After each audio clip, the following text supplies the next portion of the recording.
以一般 open house 我都会給 agent 帶點飲料啊、零食啊，這樣來的客人嘛，他們也需要喝水啊，然後有小朋友，有個零食哄一哄。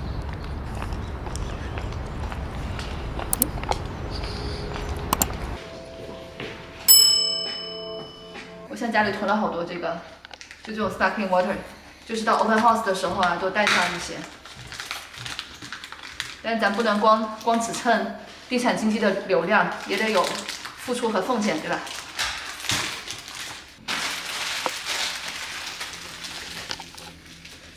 然後零食我上個星期就交給他，讓他擺上。你就幫忙，然後就出一些這個零食、这個飲料的費用這些東西。像對這個 Cassie 是比較親力親為，有的 agent 他們是可能沒有時間到他們的 open house， 就是他們因為有太多的業務，然後兼顧不過來，客人也很多，然後我就會直接幫他們，就只有我一個人在那個 open house 裡面。比如說他团隊裡有很多 open house， 然後再加上同時他還有就是要帶人去看房的，然後呢他就忙不過來嘛，然後呢他人手不夠的话，那這个情況下，然後我就會幫他們就是去做 open house。那但是就是涉及到一些核心的問題，我就會說請他去聯繫 realtor 去了解，然後我是 loan officer。那在這個情況下，如果客人他已經對我前期對這個房子的介紹或者是接待他已經很信任的情況下，他又需要貸款，他就會非常直接的跟我講一些他的申請貸款的財務信息。其實這是一個很好的一個渠道，可以建立彼此的信任。那這個區域是有什麼不一樣嗎？Rancho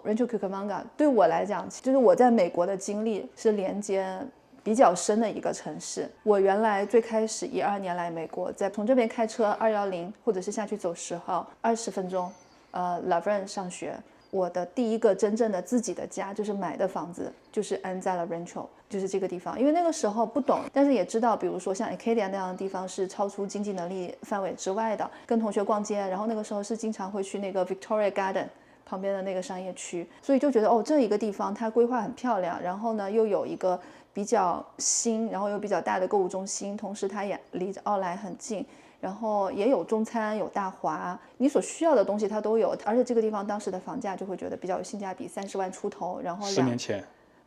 2013年末的時候，哇，那10幾年了。對，2000尺30萬出頭的樣子。那個時候在這邊生活了幾年，也是因為前夫的創業嘛，然後呢後來離開了 Rancho， 然後但等到我結束了那一段婚姻之後，也是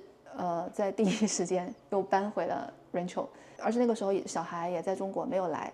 就是因為也是離婚把他送回去的，然後正好又不巧遇到了口罩，所以就沒有來，所以有1年多到2年的時間是我自己一個人生活在美國的，就是我住在 Rancho 的時間都是讓我想起來是比較平靜和溫暖的時間。那你一直都是從事這個貸款行業嗎？沒有，其實我中間有很長的一段 gap。我大學畢業之後呢，那個時候其實非常難找工作，但是我當時並沒有意識到非常難找工作，就是因為我從小被家裡的一種教育總是說一步跨越50年，所說的50年並不是說的是一定完完全全是絕對意義上的跟經濟相關的，還有跟文明制度都相關的。那個時候我記得在我小的時候家庭條件還不錯，我的爸爸會經常帶我到沿海城市，可能去看一些在財富或者是說社會地位跟我爸爸的當時還會有一些差異的一些他認識的一些朋友，去到他們的家裡去做客，然後跟他們的小孩去交流。但我爸爸回來就會跟我講，在這個時候錢是沒有用的，因為呢他們能享受到的生活資源是比你在一個小城市能享受到的生活資源要好的。我自己就會覺得我不會在我原來生活的地方待下去一輩子，原本大學就已經計劃要出國，是我自己非要留在國內的大學。因為在我父母的眼裡，就是說你一定要讀到那種很好的大學，你才有學習的意義。不過確實我的大學大部分時間都是玩過去了，但就是因為太好玩了，所以就沒有，那個時候不肯願意出國。大學在哪裡？大學在湖南農大。其實還可以，因為我考大學，我不覺得高考是個很難的事情，因為一直在玩，就玩着考上的。但如果努力一點的話，可能就能達成父母的那個期望吧。人生嘛，就是這樣子的。到大3、大4的時候，那個時候是計劃出國的。在大4的時候，那個時候校招，就是因為當時美國也這邊發生了金融海嘯嘛，所以國內的金融行業的校招把這個規模就縮小了。但是我又很幸運，我陪同學去應聘，因為我們大四都會去做一份简歷，因為我知道我要出國，我那個簡歷其實做的也不怎麼走心，我的電話號碼都是寫錯的。然後呢，我就拿着那個簡歷就站在那兒，我在等我同學。這個時候就有個人走過來說，哎，把你簡歷給我一份。然後呢，他就拿走了，但是我並不知道他就是我後来的工作单位的最高层级的人。第二什麼单位？就国內4大行之一了。然後那很牛。而且我後來去到的這一組機構是它全球1萬多支表現最好的一支。我入職之後，我才聽領導說，他們已經決定錄用我了，就是從他們的層面，當然後面還要經過全國統一的筆試考試哈。然後就這麼樣，然後我也考過了。之後呢，我就在國內的銀行裡面，就是一直在做公司類業務，就是也是跟信貸相關的。因為国外在搞那个金融海嘯嘛，那個時候我們國家很強大，然後就是做了一個4萬億項目，這樣子就掀起了07年股市浪潮之後的房地產風潮，對吧？一系列的基礎投資嘛。但是對，就是這個當時的4萬億，因為當時我那個時候在廣州嘛，不僅有這個4萬億的房地產的這個，還有當時廣州準備要開亞運會。那個時候，廣州市政府也是投入了不到100億，但是小100億，去把整個的城市，包括像一些廣紙啊這樣的重型工業搬遷，然後城市內的道路建設呀什麼之類的。當時的廣州真的就是非常的欣欣向榮，所以會有機會接觸到一些就是房地產的授信業務，在國內，但是它是在公司貸款的層面。後來去從事的工作，對我今天所做的貸款的工作就有非常非常大的幫助，也是這個當時能幫我很快的上手貸款業務的一個很重要的一個基礎。就是我去做了金融機構的同業存放，我們很多人會聽過的同業拆借，同業拆借是在人行那邊去調動你的準備金的，因為後來4萬億這個水一放完之後，1-2年之後，立刻國內就收緊銀根。就是減少規模，然後呢，這個時候就是變成了拉存款的業務，職責是在2個方面。我這個管理上我是歸為負債業務組，就是在存款組，但是我個人的業務呢，又是處於這個做存放。我們只放資金，不用資金。那有的行它是放資金，它要用資金，那個資金用來幹嘛呢？它貸款放出去之後，它再拿不到規模去做新的貸款，那它就會把現有手上的一些貸款打包成債券，然後想要賣出去，這個就可以全國相互賣嘛。你比如說沿海部分，它這邊的資產就比較好，那對於西南地區的，他們就主要要買，因為他們可能當地沒有那麼多的企業和商業能夠讓他們就是去放得出這麼多貸款。但他買這個呢，就是在銀行的這個財務表當中，它是一項中間業務，就是它不進入負債表，所以呢，那他就不能用他儲戶的錢來買這一項資產，所以那他就要向外借錢。那他就要有個差，像我們借錢的利率要低一點，他們收息的利率要高一點，他這樣就有一個利息差嘛。那我做的工作就是把我們的錢賣出去。因為呢，我原來工作的這家單位呢，他還掌管了就是這個中國的這個黃金業務，他不需要外來資金的，他有足額的資金向外放，就讓我理解了資產債券化的二級市場的這個概念。到了美國，就是從事這個個人住宅項目的話，我就會很能理解這一點，因為美國的這個個人住宅的項目，它就已經非常成熟的，像這種做這種債券打包出售，那它所有的規則就是由二級市場去定的，而不是由放貸機構去定的。所以有的時候呢，當客人呢他的條件沒有辦法通過這個貸款，或者說差了一點，就需要他額外的補充一些材料，那客人就會說，能不能跟你經理講一下，或者跟你的領導講一下，那這個事情就通過了。邏輯關係跟國內是不一樣的，因為我們的老闆也沒有辦法說這個事情有一個特批，所有的人都必須要去符合二級市場上的規則，才能保證我們放出去這個貸款成為一個優良的資產，在二級市場上被流通。其實我後來一直認為，這也是美國能夠影響全球的一個很關鍵的核心因素，就是他們把太多的東西變成了債券去賣給全世界。那這個債券不一定是很好的，就是刺激債券這個概念大家都聽過，包括現在也有。就金融海嘯就是刺激債券那個時候破了嘛。相關，但是不是說因為刺激債券本身存在它是不行的，因為全世界買了太多的美國的債，我認為大多都是垃圾，然後但是因為這個垃圾太大了，它就像在海上的一艘船，這個垃圾太大了就不能讓它沉下去，因為當它沉下去就會漫步更加多的國家的問題。一個問題如果是一個人的問題，那它就是問題；如果是一個億人的問題，那這就不是問題。就是其實美國這個制度吧，它還是有一個很好的自我修復，怎麼講，一個體系。很多人就會擔心說，美國會不會再出現這個08年的這個問題啊？其實歷史是不會倒退的，就它只會產生新的問題。人生也是這樣的，就是沒有說這一關過掉之後，你往後都是坦途。美國你要形成一套法案去貫徹的話，其實它也要走蠻多程序的。然後但是09年立刻這套法案就開始實施了，就影響了這之後的所有的貸款，就是弗蘭克多德法案。08年為什麼會產生這個金融海嘯的這個問題？因為它並不考察向銀行借走錢的這些人的偿債能力，它只看你有沒有足夠的这个抵押物的價值的流動性，而不看你未來的償債能力。那在那之後呢，他就這個法案的一個最核心的一個原則就是往前倒推2年，往後看3年，然後就是這個借款人的償債能力一定要符合這一條，是不可以，就是在現在的貸款當中絕對都不可以越過去的一點。那麼但是也有一些貸款它是在這個管理之外的，那其實它規避了掉一些住宅貸款的管理規定，就是介於住宅跟商業之間。那像這一類的產品，貸款產品它是可以跨越這個東西的。因為我發現就是我在 Open House 遇到的很多客人呢，他們可能對於美國的貸款的了解就是比較少一點，這也是我要來 Open House 的一個原因。其實來 Open House 對我來講並不容易，第一個單親媽媽，然後呢小孩其實週末也是需要陪伴的。我暫時現在住在聖地亞哥，但是我大多數的客戶群體啊，然後市場呀都是在洛杉磯，所以對我來講這個通勤距離也是蠻遠的。就說實話，就是一個人的路真的挺難走的，你需要有人的支持。我爸爸吧，然後真的是一個我的天使爸爸，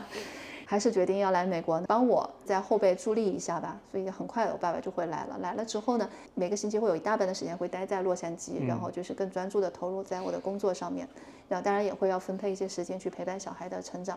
因為小孩的成長也就是這一次吧，過了也就過了。小孩今年要滿10歲了，我是從他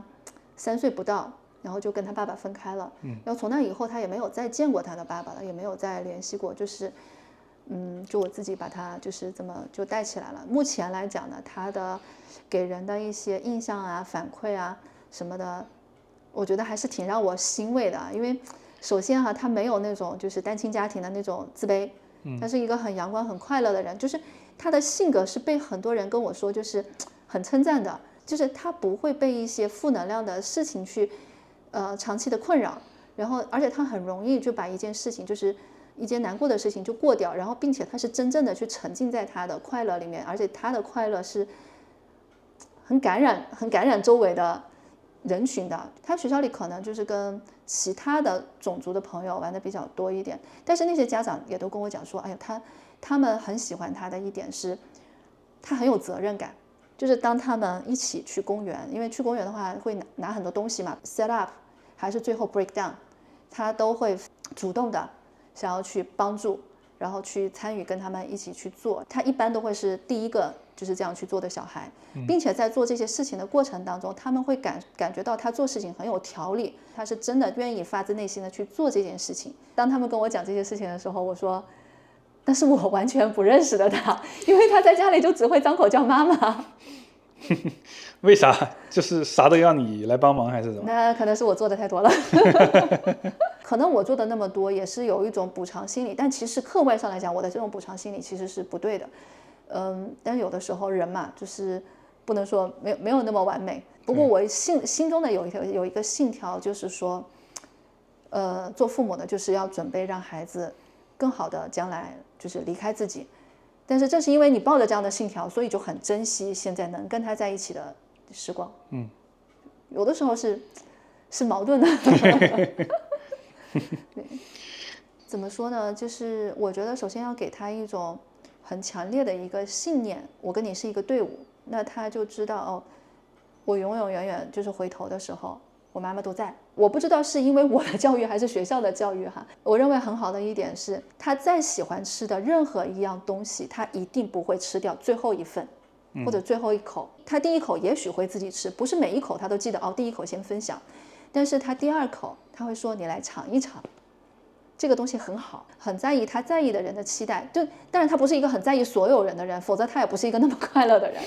但比如說我說哎呀，我說你知不知道有個節日是母親節，別的媽媽都會收到花，他就會在我說完這個話的下一次我要去超市買東西的時候，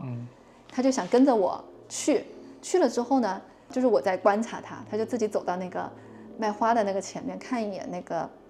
價格。那時候他才5、6歲吧，想一想自己有多少錢，因為他也會有一點點零花錢，自己自言自語說一句，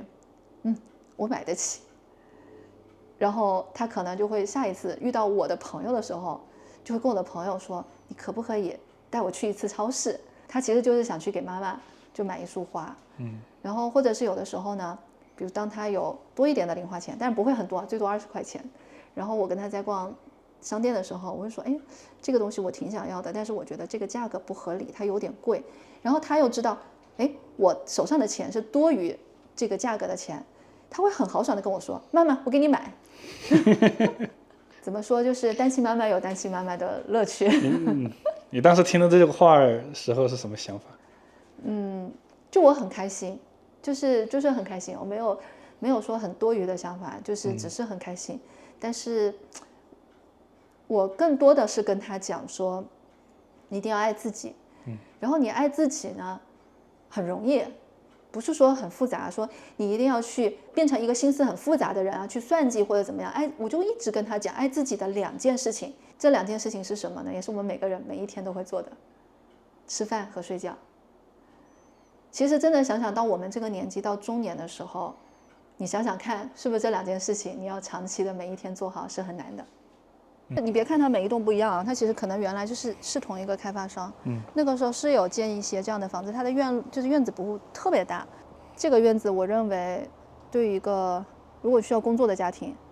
其實是蠻夠的，而且它都有。對，你周末開個 party 還是夠。開個 party 啊，家裡人就是一家人坐一坐呀，然後它也有草地有綠色嘛，然後其實跟隔壁也不是說。你像爾灣有些房子，你在家裡說話，隔壁能聽到，而且那還不便宜的房子。爾灣其實總體來講還是一個好的地方，看人怎麼去認識這個地方，或者是說怎麼去看這個地方跟自己的需求匹配，以及跟自己的承受能力的匹配。那你為什麼搬離爾灣？剛進爾灣對爾灣帶着一種濾鏡。不過我現在想來，其實也是很適合就是在那個階段在爾灣待着。因為剛去爾灣的時候，小孩剛上小學，我其實從來對小孩的這個學術學習是沒有一個規劃和壓力的，就是任其發展。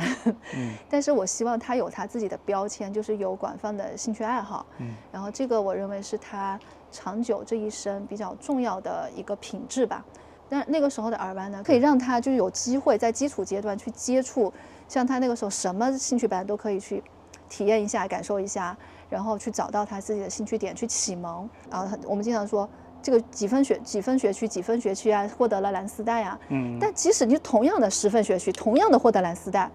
它差別是很大的。大家也可以去看一下，其實爾灣的學校在整體加州的系統排名啊，並沒有那麼靠前了。還有一個你要看人均資源，我們可以看到爾灣是建得很好，可是你要想想你的人均資源，你比如說幾個金剛社區共用一個 Woodbury Plaza， 你就會比較擁擠，因為爾灣有30多萬人口嘛，它的一些公開的數據可以去查看，說就是財政在教育這一塊的投入，平均分配到每個小孩人均資源是多少。然後像我目前知道的是，爾灣的小孩呢，大概是平均每個小學生1萬不到1萬5吧，1萬出頭。那同樣的，我們在現在的地方還是公立學校，那每個孩子獲得的資源是將近4萬，聖地亞哥北區。差別這麼大嗎？對，不僅是這一方面，你還要跟你的同樣居住在爾灣的人，你們是不是同等價值觀的人？你比如說像他原來的那個學校，其實在爾灣是非常有名的，就是那一區的房子很搶手的。我記得當時學校就是有一個跑步活動籌款嘛，每一次到了這個學校要籌款捐款的時候，就特別費勁，學校就會發很多很多次郵件，然後就是說我們還差多少達到我們的目標，就還差多少達到我們的目標哈。當時他們的學校呢，因為2022年的時候，中國經過了一次本來開放了，後來又收緊了，而且收的是大城市，有很多來自大城市的人突然移民來了美国。然后在那個時候呢，他們學校的人口就是學校學生人數突然增到4位數，原來學校一個學校可能就600多個人，然後就在那個時候學校突然增就1000幾個人了。然後在這個情況下，他們的這個募捐的金額沒有改變，最後的關頭還是差了幾千塊錢。然後最後是由一個機構去把這個錢就是去給他們補上了。但是我在現在这个学校感受到一个什么情况呢？全校学生300人不到，募捐的这个资金的目標呢是差不多的，然後瞬間他們就超過了，最終確定他們拿到了多少募捐的時候呢，比他們預期想要的多出來50%，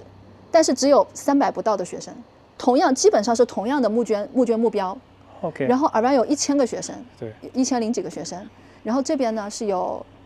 300個學生不到，這300不到的學生引來的這個資源，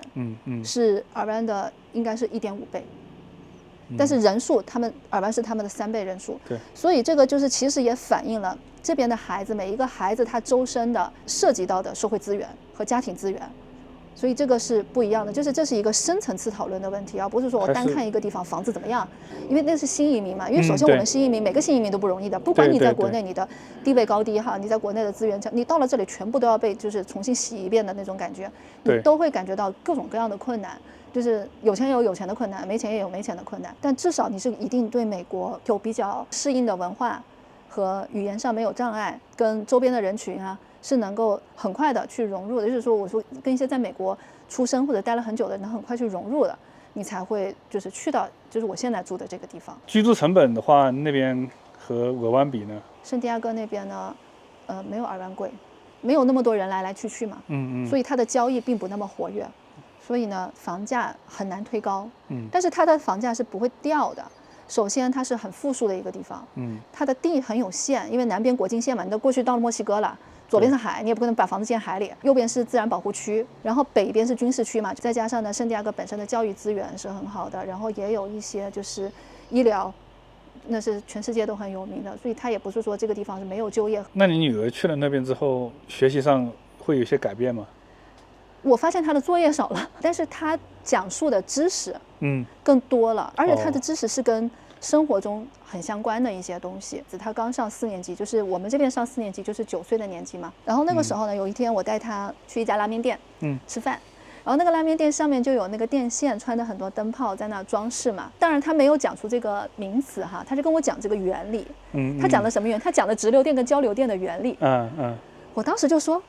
哪學的？他說學校的實驗課學的呀。這個就讓我產生了一個認知嘛，因為我到上初中的時候，我也就是物理課也不是很能，初2也不是很能，這個是初中學的，對，也不是很能把這個事情講明白。可能老師給你一個題，你會做，但是當你要讓你向第三個人去闡述，而且尤其是比較通俗的去闡述這個事情的時候，理解它在生活當中運用的時候，你不是很有概念。這也是讓我認知到一點是什麼呢？就是語文和數學，就是我們這邊叫 language，就是英語吧，就是這個文字和數學的學習的這個東西呢，其實在現代的這個社會已經不應該是作為決定一個學校教育質量好壞的一個標準。像我們小時候是學校是有科學課，但是那個科學課可能一個星期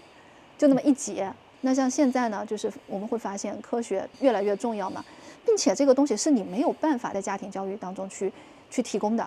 那一個學校它能提供一個什麼樣的實驗環境、實驗教學去給到這個小孩？然後像他們這個現在的校園哈，就是雖然只有300個人啊，但是它的校舍、學校建築的美觀啊，學校的面積啊，都是比以前的學校可能要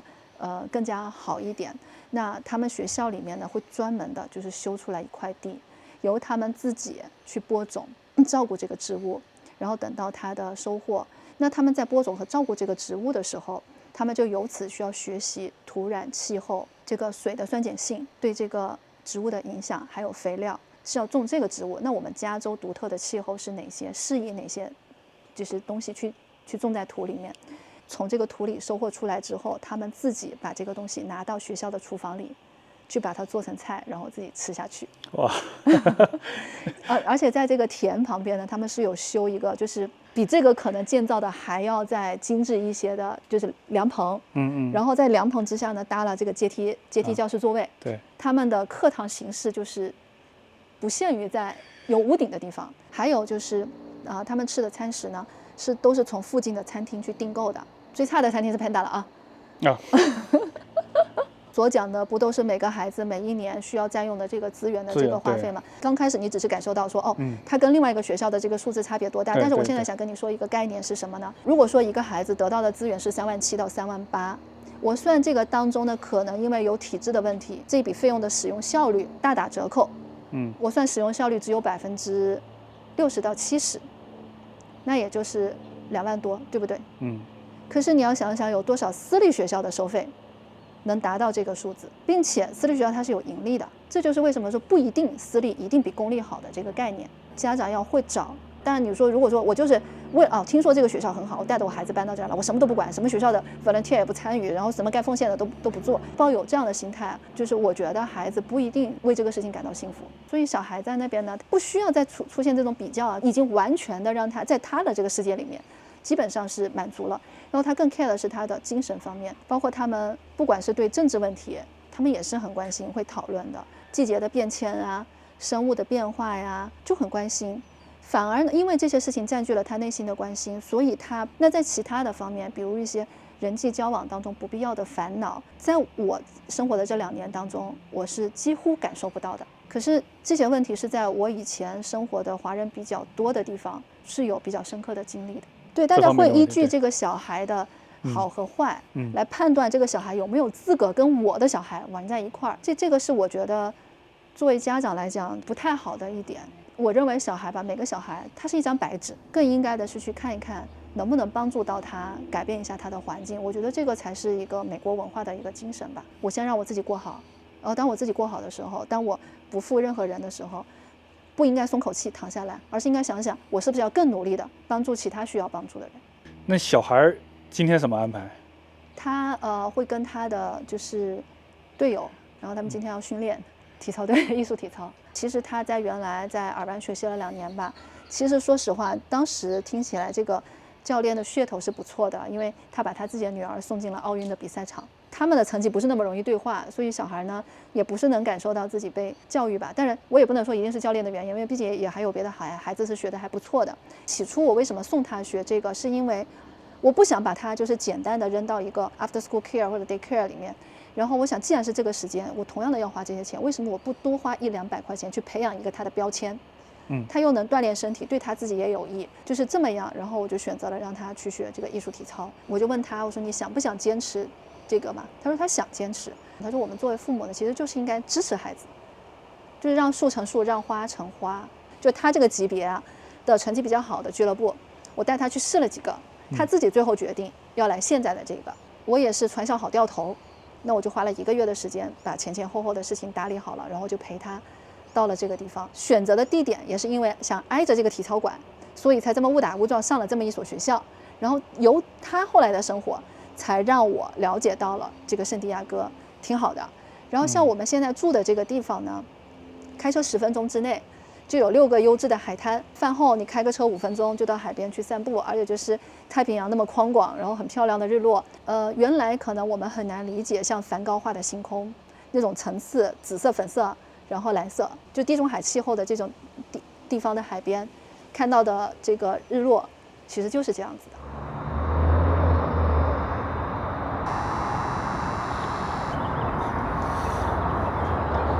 來不及吃早飯，酒店的早飯趕不上了，不然你沒吃早飯的話，一會兒在訓練。但這個賽道其實非常相當窄。春天跟夏天就是比賽集中的時候，一般呢是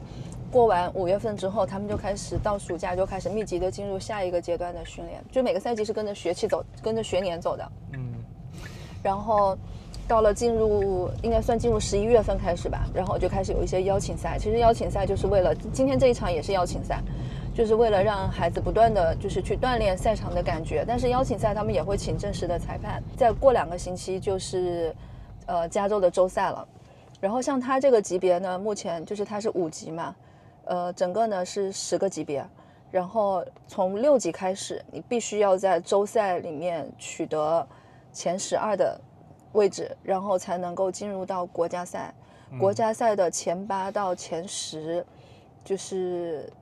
有可能就會被選入國家隊，但是不一定保證的，因為這項運動很小眾，而且大家也都知道這個運動的主導。雖然說啊，我們現在在奧運賽場上，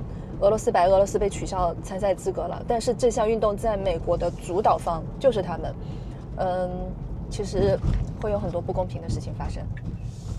你如果只要不是參加世錦賽或者是奧林匹克比賽，其他的比賽名次都不重要。就是更重要的是你能把这个東西坚持下来。但是至于结果怎么样，这个交给命运。你能把这项运动一直坚持下去，其实能反映很多东西。然后像他们俱乐部的每个小孩成績都非常非常好，不是说那种成绩一般水过的那种。我看过他们的作业成绩，都是属于那种在学校里面是可以 qualify 跳级的小孩。包括像我小孩，他的 language 2的这个方面呢，就跟他同级差不多，但是他的数学是早就具备了他可以跳级的水平。这是在我没有给他提供任何的課外的數學興趣輔導的情況下，他們做事情會比別人更專注，學東西會更效率一點，因為長期練體育嘛，他的精力精神會好很多。然後再有呢，就是他會樂觀一些，團結一些。雖然是一個單項個人運動，但實際上你是就是訓練啊什麼的，在一個團體裡面，如果你在這個團體裡面不開心，當然那你就不願意去訓練了。那這個情況下你就很難堅持下去。只要他能堅持下去，說明他跟他的隊友都是相處的很開心的。他很期待見到他的隊友，尤其是我們家小孩在美國是獨生子女的話，是真的是一個非常好的一個事情吧。所以說美國這邊這麼重視體育，有一些原因的。對，我覺得搞體育這個事情不是為了你好像出類拔萃展現出自己天賦異稟啊怎麼樣，因為能夠促進其他的方面發展得更好，而不是說就是說我搞這個我就一定要搞得成名成家，這個事情我覺得這個也給孩子太大的壓力了。至於他練得怎麼樣，那個東西就是說實話，我覺得父母能起的作用非常非常少。大多數呢能起的作用就是花時間去接受，然後花精力去為了他就是待在這個領域裡面去 social， 然後去打探一些消息，得給他提供一些側面的一些幫助，然後還有就是經濟上的支持啦。像他這個打比賽，這還是在州內的，5月底的話我們還要去芝加哥去參加國家賽，然後這些都要花費時間和金錢。國家賽它這個級別它是5級嘛，5級的話是可以自願報名的。然後呢，但是到了6級的時候，就6級開始必須要在州賽裡面取得12名，然後才能進入到國家賽。去年啊，就是在上一個賽季最大的一個欣慰，就是整個南加州區域裡面，當時排在墊底，就倒數第3、第5的位置。後來呢，3個月之後，他來了聖地亞哥，3個月之後的邀請賽當中，他遠遠的超過了他過去俱樂部裡所有的隊員，然後在加州的州賽當中拿到了前11名，最後在國家賽裡面拿到了14名。去年國家賽是將近140個人參加他的級別，我那時候想說能拿到前25%就已經是我很欣慰了哈。但是嘿。然後14名，而且我們當時知道，就是他拿到14名的這個分數的時候，他還是在非常有保留的發揮，就是沒有說就是很盡全力的去做這件事情，所以讓我就是覺得我也應該繼續去支持，就是繼續去做這個讓樹成樹，讓花成花的這件事情。現在每個月能夠花了多少錢？你說他這個藝術體操呀，平均下來一年的話，大概在15000到2萬，看包不包括你賠的出去？包括，對，也包括所有就是因藝術體操產生的開銷，也包括要捐款啊什麼。生活成本從爾灣搬到聖地亞哥去之後有什麼變化沒？聖地亞哥的居住成本性價比其實更高嘛。聖地亞哥是一年至少300天的藍天，你可以進海灘啊，然後購物啊什麼都很方便。也是因為很方便，所以可能產生購物的支出啊，然後外出吃飯會比較多一點，因為聖地亞哥除了中餐不好吃，什麼都好吃。像我在的那個區域的話，學校裡面華人比例不到40%，有的就是30%以下，但是它不會少於20%。其實我認為這是一個比較好的一個比例。就當你華人太少的時候，文化還是很難融入的。華人太多的話，說實話，你還不如不出國。40%的話也算是比較多了。不，爾灣是60%。好吧。怎麼說呢？就是你可以到學校去看一下，真的烏泱泱一片黑頭髮啊！我主要是覺得美利堅合眾國有一個比較重要的一點，就是它的 race 的 diversity， 就是不同民族的融合。如果你到了一個純白人的，就是白人可能佔了70%，其實也很痛苦的，在這樣的環境。白人也不是說他的所有的文化都是我們亞洲文化能夠認可的，他的那種軟道殺人，從小就練就的這種 soft social skill， 其實也會讓我們的這種華人家庭的孩子非常內耗。回過頭來講，畢業了之後直接進了一個4大行，一個很好的工作，那個時候也是上升期。為什麼後來決定要來美國？哎，我这個問題，我昨天早上還是前天早上我還想過，我覺得這是我人生當中一個錯誤的決定，但是沒辦法，我只能繼續往前走。不是所有人都適合出國的，我就是那個不太適合出國的人出了國。我現在回頭看，以我今天的心智和人生閱歷來看的話，確實是我是在上升期的。在當時我並不覺得我在上升期，其實是我自己的沒開竅，沒有懂得自己去想辦法去破局。我現在回頭看，那種難度比我現在的難度要小很多，而且平台也要好很多。我覺得我其實有第二次選擇，就是在我上一次離婚之後，在我自己的內在哈，我是也可能沒有去面對，但是我是沒有想清楚我還要不要再回到美國，也是在家庭的 push 之下，然後我再回来了，就是覺得這個事情呢也是為了小孩。當然單從為了小孩這一點呢，那肯定是這一點是對的。我小孩的這個情況呢，單親家庭，然後就徹底的就是沒有父系角色了嘛哈。他在這會面臨到的這種不必要的就是這種社交壓力幾乎沒有，然後我相信可能在國內的話呢，哪怕就是有的人是出於一種善意好心，都對他來講實際上是一種會造成他內耗的壓力，他的學習壓力會小很多，因為公立學校嘛，說實話他就是為這個社會培養牛馬的，這也是為什麼我對他的學術表現無所謂。還小呢，現在對他自己發揮吧。然後，但是他們的課業呢也挺好的，就是說只集中在學習這些必要的一些社會技能，而沒有過多的說思想上的一些課程。其實這個就節省了他們的很多精力跟時間，把這些時間可以用來享受他們的童年。一個人帶小孩這麼多年，回過頭來想是值得的嗎？還是值得，肯定是值得的呀。因為有沒有很難的時候？有很難的，真的有很崩溃的时候，但是怎麼說呢，就是人生哪種選擇都會有遺憾，但是小孩長大以後我才40多歲，我後面還有很多年要過，那我這些年我都會過得非常的心安，就是我不會說因為我曾經在這個世界上帶來一條生命，沒有把它變成一個人，那如果這樣的話，我覺得我的餘生都會處於一種自責和不安。總體來說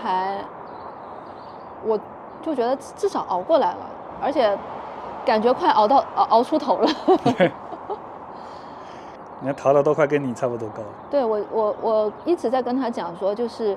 我不允許他30歲之前生孩子。你結婚可以 anyway 他自己，但是我希望他真的不要30歲之前生孩子，最好能在35歲之後。首先是保證他足夠的享受和了解了他的人生和這個世界，然後而且並且有足夠的能力去對他的下一代去投入和付出。這也是我感覺到最難的時候，是我非常難平衡他的經濟需求和我對他的陪伴的時間，因為對我來講這是2個矛盾體。